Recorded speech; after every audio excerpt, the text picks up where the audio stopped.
Sustaining Creativity podcast. I'm your host, Mari Reesberg. Over the past several years, I've combined my degrees in acting and somatic psychology to share my sustaining creativity techniques with performers. And now I've decided to share it with a bigger audience that includes you. I believe we are all creative, and this podcast is all about that. I'll be interviewing people from all backgrounds, ages, and creativity experiences to share just how creative we all are.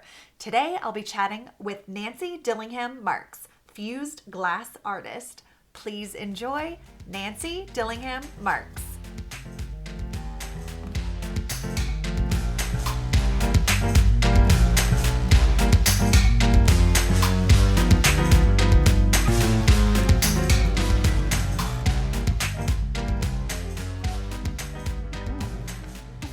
Welcome to the Sustaining Creativity podcast. Today I'm chatting with Nancy Dillingham Marks, fused glass artist. Welcome to the podcast. Oh, Marie, I'm so excited to be here.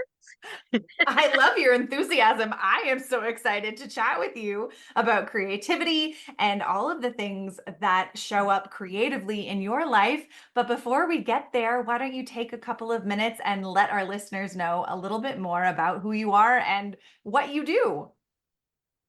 Hey, so I have had most of my career, 35 years plus in corporate and being operations, sales, marketing, at the back end of things. And I didn't believe I had a creative bone in my body. And circumstances brought fused glass into my viewfinder. And I decided to take that leap of faith and try it, and fell head over heels. And it was like something exploded, and all of this creativity has suddenly started coming out. And I am so happy, if you couldn't tell, and just enthusiastic beyond belief. And I opened my own glass art studio. My gosh, congratulations. That's Thank you. amazing. And if you wouldn't mind letting our listeners know a little bit about what fused glass is, because I know it's different than blown glass or stained glass, and I'm sure people who are listening have the same questions. Well, it is one of my favorite subjects now. So what fused glass is it's sort of in between stained glass and blown glass. Mhm. It's considered warm glass, but everything is done at room temperature. Oh, And so we take a base piece of glass and we build on it. And then we put it into a kiln similar to a ceramics kiln, but the heating elements are in different places. And we heat it up between 14 and 1500 degrees usually. Uh, Blown glass is 2000 degrees, just to kind of put it in perspective. And I run pretty conservative schedule, so it's about 18 hours from room temperature back down to room temperature. We open the kiln. It's Christmas morning. Look at all these bright colors and delightful projects that have been done. And the glass at that high a temperature fuses together. I love it. I mean, that's amazing. So you're literally just placing glass in design and shape and then putting it in the kiln, heating it, and it's fusing. Oh my gosh, how incredible that these art forms exist and you get to create such amazing work. Absolutely. And it's fun because we go to another temperature, fire it again to give it shape. So I can put it in the shape of a Mm. bowl, a platter, a tray, a flower, a garden art, wall art, table art, you name it. There's so much we can do with it. We've made stir sticks. We've made so many different things. I made some birds the other day Oh, that are on stakes that you can put in your garden. oh, that sounds amazing and wonderful. I'm so Yeah. curious, what what was your introduction to fused glass and this explosion of creativity? Well, my mom and dad were in an assisted living facility. I asked them to move out here from Massachusetts so I could help take care of them better. And the facility had someone coming on site and teaching fused glass. And my mom was so excited. And so I thought, you know what? I want to take a class and see what this is all about. So I took a class and I enjoyed it. Um, I learned my mom was not cutting glass or anything. She was just using small pieces, and Mhm, I got to cut glass. Um, But I, the facility that I went to opened a newer one closer to home, mhm. and the atmosphere, the manager, everything about it was even better. Mm. And that just opened up everything for me. And I'm the kind of person that if they say, I argue, who are they? Who can they say that? I mean, who ever said that you have to draw a stick figure and have it be sticks? I mean, come on. Yeah. And who says you have to color in the lines? No one. Exactly. But somewhere along the line, people set sort of these standards or guidelines of what you're supposed to live by. And I don't do that very well. So I have even more fun. I did open my own studio because the place that was out here decided to close. The Oh, owner had an incredible crystal ball and decided to close. She left in, I think, October or November. I took over a new lease in the studio space because it was built out. It was great. January of 2020, and I opened the doors, and 5 weeks later, COVID hit. yeah. So her crystal ball was really good to know that what to have gotten out of it when she did. But you know what? I knew I did the right thing. I knew in my heart it was absolutely the right thing to do. And I laughed because I thought about it all my life. I've always said, I wish I had more time. I Mm, wish I had more time with my daughter. I wish I had more time at work to get this done or that done. Or, oh God, I wish I could take more vacations. And all of a sudden I was gifted with a lot of time. yeah. It's kind of the way I look at it. So I was in the studio a lot and I was playing and pushing the envelope and making mistakes and learning from those mistakes. And we still make mistakes on occasion. You know, it happens. Yeah, it's how you learn, right? I mean, I think this Absolutely. story is fantastic, and I love the reframing of having more time when that's what you wanted. And I imagine the experience of this burst of creativity is one that really stands out for you, but I wonder, what does it mean to you to be creative? Well, it's fascinating because I sort of, in most of the jobs I've had, it really was kind of a procedural job.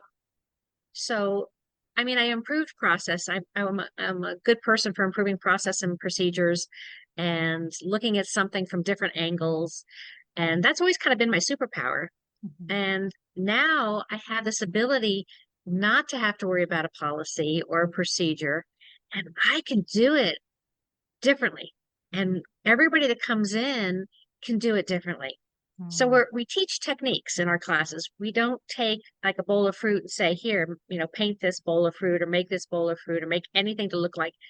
You're taught the techniques and then you do what you want with them Mm. within a range of things that fit in the time. So we have size projects to do, but it ultimately can go to open studio membership. And that's where you know the techniques and you can come do what you want. And I have 11 open studio members right now. And at this point, I consider them my artists in residence. Yeah. They are phenomenal. I am so blessed to have them as friends, and they're inspiring and they inspire others. Mm. And oh, I mean, it's just like I couldn't have imagined. And it's like my little Garden of Eden. It's just like, it's just perfect. It's just perfect. Yeah. I mean, it really sounds like creativity is such a community experience for you. Yes. Yes. Nice. And Well, working in fused glass and a creative field, I imagine you come up against challenges or when things don't work as you expected. How do you face these creative challenges? well, we now look at them as an opportunity to make lemonade or Okay. limoncello, depending on your time of day. Yeah. Um, we take them and we make something else out of them. And Mm. frequently, what you make out of it was actually better than what you imagined the first time. I mean, we Mm. all get like, "Ah, drat, I can't believe that happened. That's not what I wanted." But then you kind of step back and maybe you wait a few days or a few weeks and you make something else out of it. And all of a sudden it's like, wow, I wouldn't have thought about doing it with this. But had it not broken or whatever, that just stimulated something different. Yeah.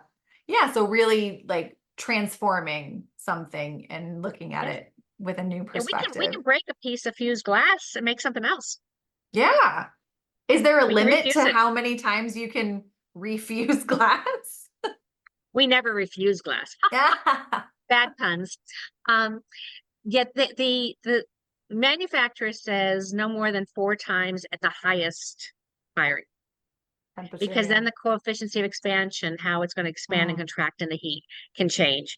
But we rarely go that many at the high temperature. We usually have a bunch of different temperatures in between that we switch to, and I've lost track of which one we've fired the most times, but um, it is pretty amazing, and it's fun because we all support each other. Hmm. There's Everybody kind of will look at something that broke and go, "Oh my gosh, okay, what can we do with it?" And it's like popcorn of ideas. Oh, what about this? What about this? Oh, can I use this piece for this? And it's just like a bunch of kids that all love being together.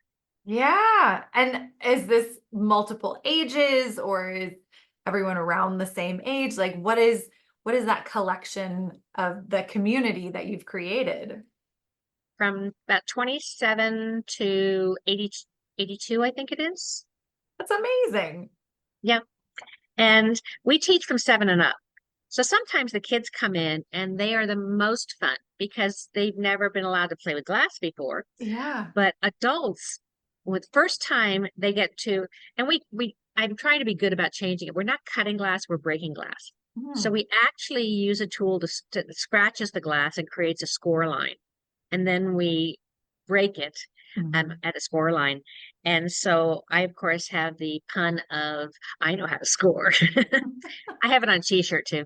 Um, but it's so therapeutic Mm. and, and so rewarding to be able to cut so quickly a straight line. Yeah. And people just want to keep cutting. And it usually takes a little bit for people to get used to it. Either people jump right in or some people don't. But we don't throw anything out. So if I took a piece of 5 by 5, for example, and I only needed part of it, the rest of it becomes a treasure Mm. because it's still great glass. I just didn't need it all. Hmm. So we have a lot of treasure chest glass Oh, that people can use. So you can do entire projects without ever needing to break any glass if you really didn't want to. right. Oh my gosh. Well, speaking of children and having the young ones come and participate, what's your earliest memory of being creative? 60. 60 in this form. Well, no, I never felt I was creative. I mean, I know I colored, I know I did things like that, but I never really felt. I have an older sister who was Mhm. very creative. She still is. And my dad was very creative. And so I would see what they would do, and I couldn't do anything even close to what they were doing. So I didn't really feel like I was creative. Mm. And so I didn't take on sort of that direction. I became much more structural.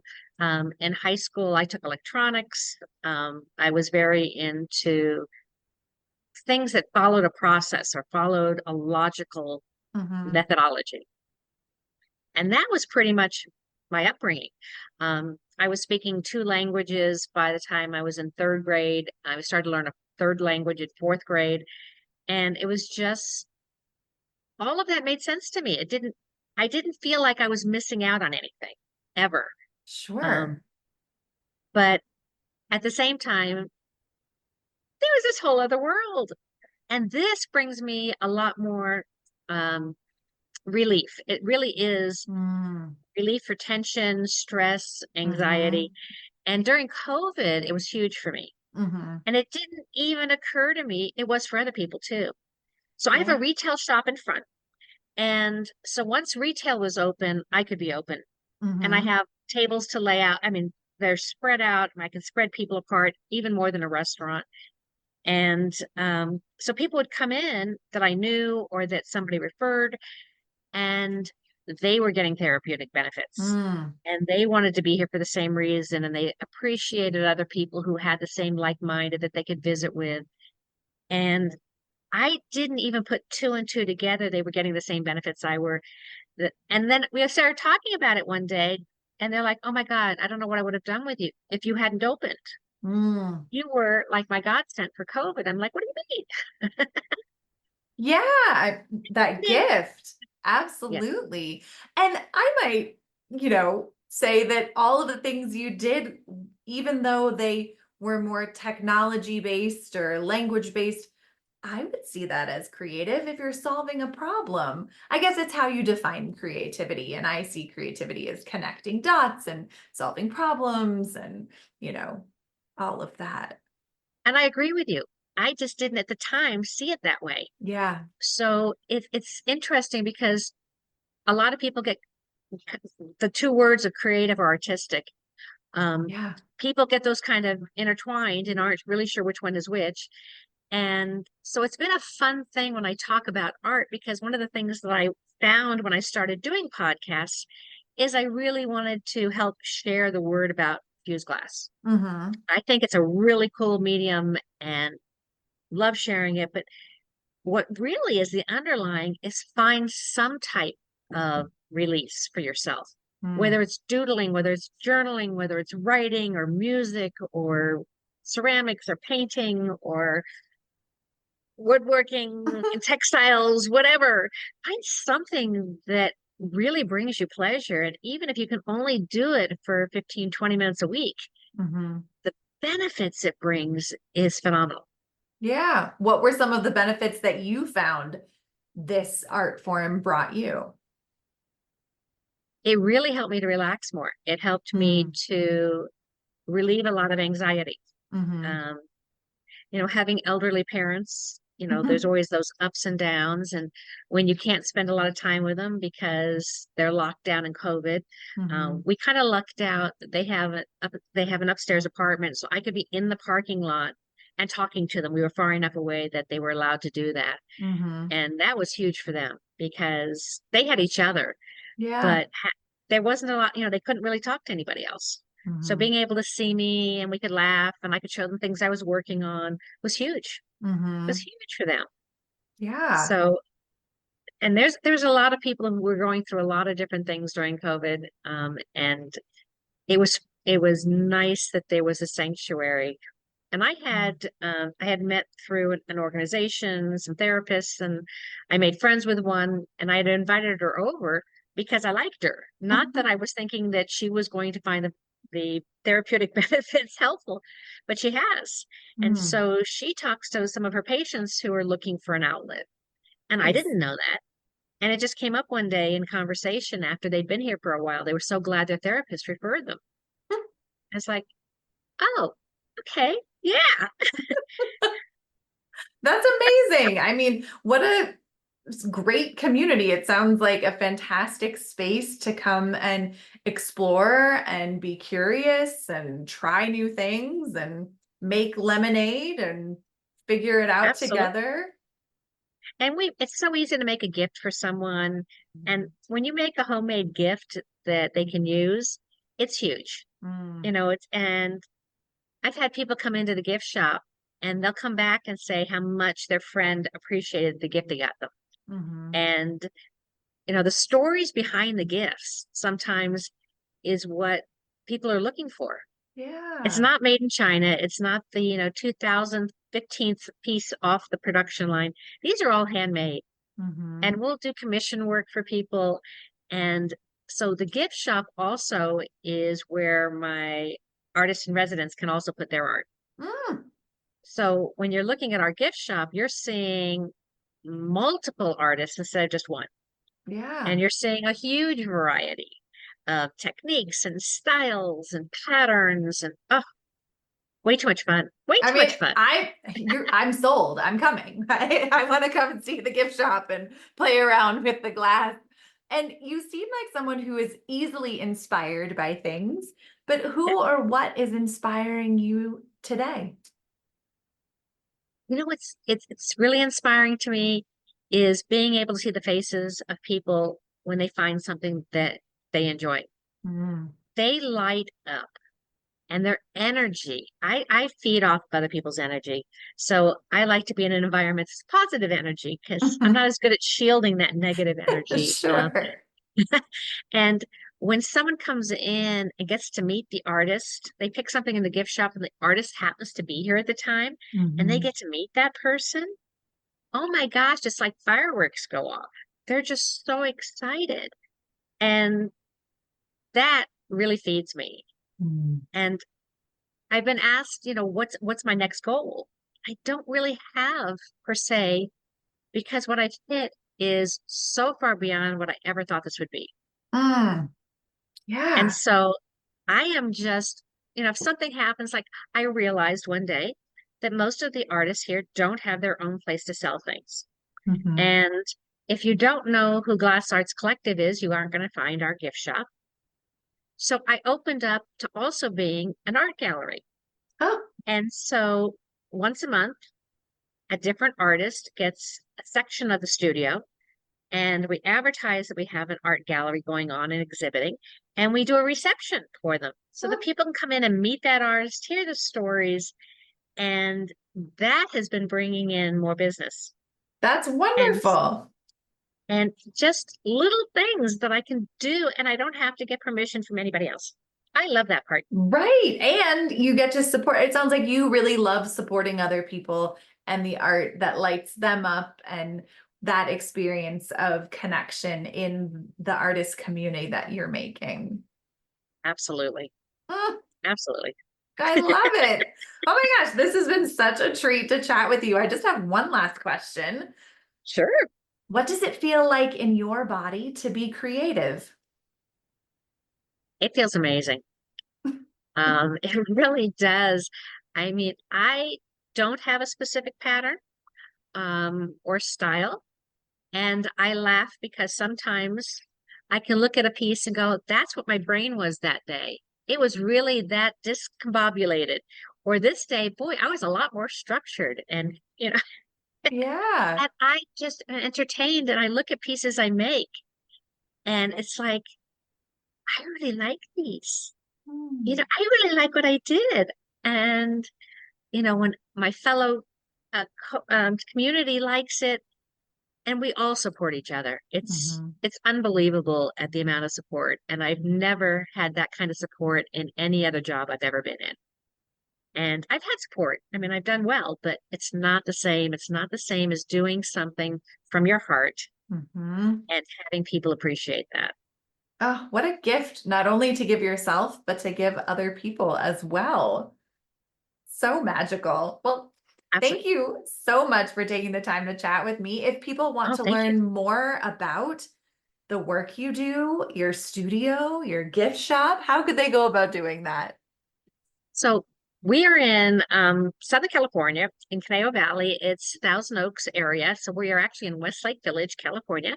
It's northwest of LA. And the easiest way to find me is on the website, which is Glass Arts with an S, collective.com. The gift shop is part of the website. Frequently asked questions. We even have a gallery of things that aren't for sale. And we have all kinds of things about the studio and about the artists. And you can get lost on the website. There's just a lot of stuff to share. I like sharing. That's fantastic. Well, I will put links to the website in show notes so people have easy access. And thank you so much for taking the time to chat with me. I have thoroughly enjoyed our conversation. So bye, Mari. This has been great. Absolutely.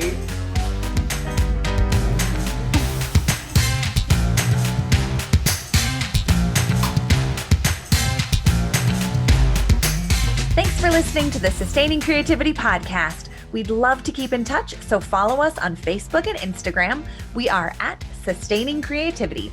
Make sure to subscribe to the podcast wherever you listen to podcasts. Tag your friends and family so they can listen too. We love to hear from you, so leave your reviews, comments, and questions. Check out our website, sustainingcreativity.com, for upcoming offerings and creativity coaching. Tune in Tuesdays for our next episode. And remember, with creativity, anything's possible.